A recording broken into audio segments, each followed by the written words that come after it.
Remember when scams were just some lonely Nigerian prince looking to toss you some cash? All they really wanted was friendship and your social security number. Scams used to be so simple, so pure. Just give me some money, no extra steps needed. But today's scams are complicated. It's tough to even know what constitutes a scam or a Ponzi. With the latest $40 billion crash of the cryptocurrencies Luna and UST, there have been a whirlwind of comments calling the project an outright Ponzi. But is it really?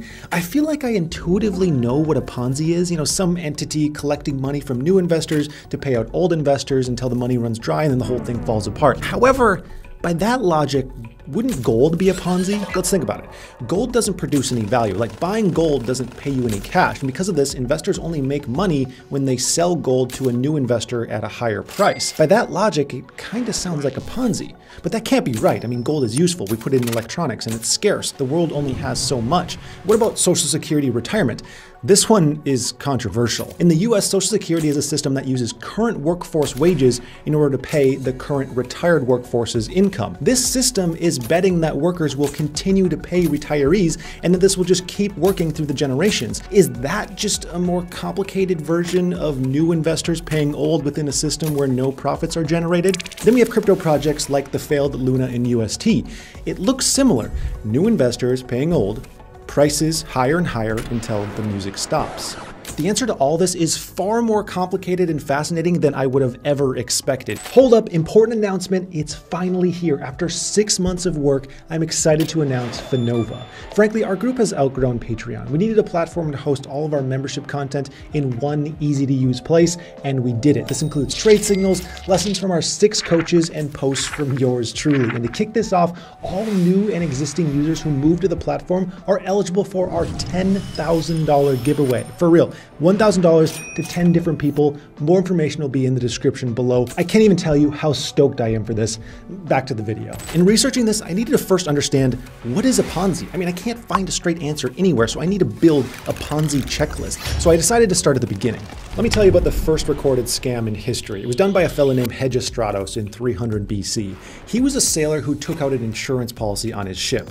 Yeah, they had insurance back then, weird enough. The policy was actually called a bottomery, which sounds like another word for a diarrhea, but we're getting off track here. So his idea was to drown his crew and pretend to sink the ship in order to collect insurance money on it. Well, his crew found out, and he ended up jumping off his boat only to drown himself. The end. As ridiculous as this story is, it helped answer one thing. All Ponzis are scams, but not all scams are Ponzis. Hegestratos was promising no investor return. So a couple thousand years go by and scammers start getting better at scamming. And in 1903, a young man emigrated to the US, arriving with just a few dollars in his pocket. But he wasn't your run-of-the-mill street criminal. He had a good understanding of arbitrage. And he came up with this fascinating offer that looked like the opportunity of a lifetime. He promised investors 50 to 100% profits in his business of buying postal reply coupons in other countries and then redeeming them for full value in the US. And it seems somewhat believable. This guy was buying coupons for a few cents and selling them for like 25. Except, plot twist, he didn't actually do any buying and selling. Instead, he just took new investor money and paid out old investors. Word spread like wildfire of the fantastic returns this young, brilliant man could get you, and he ended up scamming $20 million in a year before the scheme collapsed. That's $271 million in today's money. And you might be thinking, Jesus, how haven't I heard of this guy before? What's his name? Well, his name was Charles.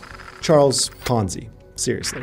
Building our Ponzi checklist, we can definitively say a scam must pay old investors with new investor money, and Ponzi schemes are insolvent. There's never enough money in the system to pay off everyone.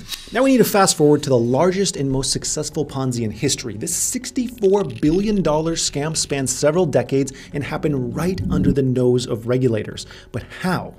Well, the man in charge, Bernie Madoff, had serious pull. He owned the 4th largest market maker. He helped launch the NASDAQ, and he was an advisor to the SEC. He was extremely well respected and almost feared. How his scam worked was he'd take investor money with the advertisement that he was investing in something called a split strike conversion, which is basically just an options contract on big companies. But they needed to be able to show all of this fake trading activity. This is what happened on the 17th floor. So when an investor asked for trading records, they would create this back backdating trading report on the secret floor of his building. Coca-Cola did well last week, let's say we invested in that.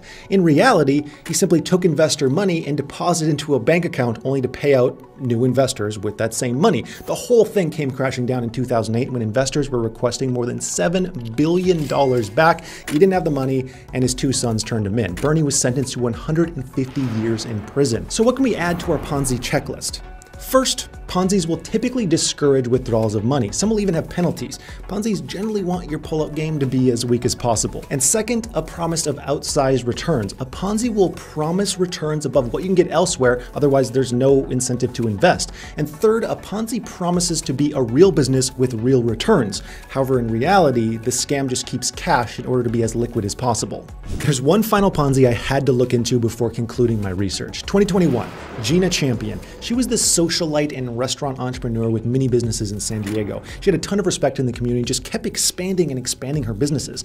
But she had a little side project going on, a project that used the exact same tactics as Ponzi and Madoff. She created this service that would lend money to California businesses looking to get liquor licenses, where the cost would be upwards of $100,000. Investors jumped at the opportunity to supply these short-term, high-interest loans. But Gina had a secret. The deposit for the license was no more than 10% of that amount.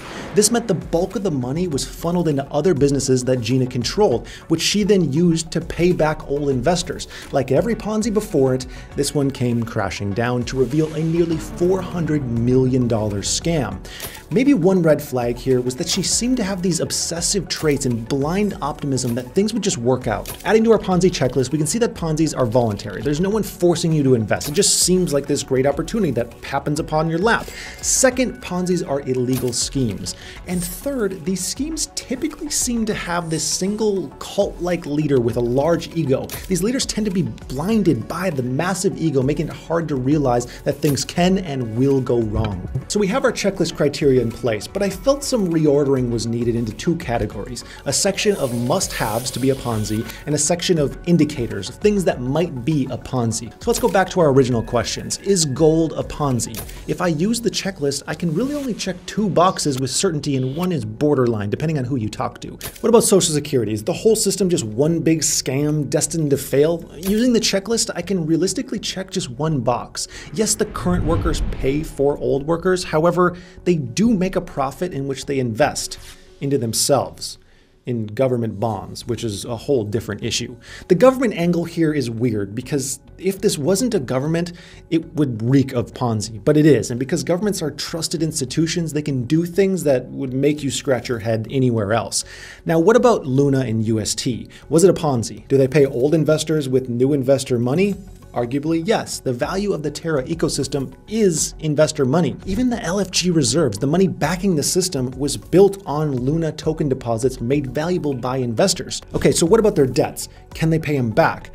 On the one hand, obviously they can't. The whole system collapsed because of that. But on the other hand, it wasn't always that way. There was a point when they had enough money in the system backing everything. However, the system relied too heavily on investor money, so it collapsed. What about the promise of outsized returns? Yes, they did. Nearly 20% APY was absolutely above the industry standard. Now, in their defense, this was meant to be an introductory rate, like literally every other platform does to attract users. But we still need to check that box. Is it voluntary to invest? Yes. Does it use an illegal scheme? No. Question mark. Under current regulations, there's a lot of gray area here. However, after this whole debacle, I would not be surprised if that completely changes with new laws and investor protections. What I realized in this research is we could have something that checks every single box except the illegal one. And if it doesn't check that box, you can't really say this without a doubt is a Ponzi. There just has to be that illegal element. All right, next, discouraging withdrawals. I would argue no, since you could remove funds at any time. Promises to be a real business, but isn't. This one I sat and thought on for a while.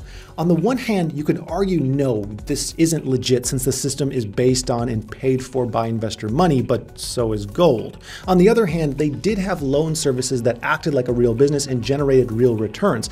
The issue was this part of the business didn't make up for total losses. And finally, a cult-like leader with questionable judgment. I'll let you decide yourself on this one. How many of these companies you think are entering the space just because it's hot and there's a lot of funding versus the ones that will still be here, you know, like 2 to 5 years Oh, later. 95% are gonna die. Yeah. 95% are going to die. Yeah. But yeah, there's also entertainment in watching companies die too. So is Luna and UST a giant Ponzi? I would argue yes, but also no. What are your thoughts on this? I've realized in my research that Ponzis are a continuum. Something that checks every single box is 100% a Ponzi that should be taken down. But something could check 5 out of 8, feel like a Ponzi, but not really be an illegal scheme. And to be honest, if we take out the criteria of a Ponzi needing to be illegal, nearly every system that requires trust and doesn't produce cash is some degree of a Ponzi. Not just gold and Social Security, but also the US dollar, government-backed bonds, bank account interest, Kohl's cash. Our entire monetary system is built on trust. And if trust runs out, the entire system collapses just like a Ponzi. What I learned is Ponzis are a spectrum, and context is everything here. Checking a couple boxes isn't the end of the world, but the more boxes checked, the more skeptical you should be. I'd like to thank you so much for watching. I'm Max Maher, and I hope you have a profitable day.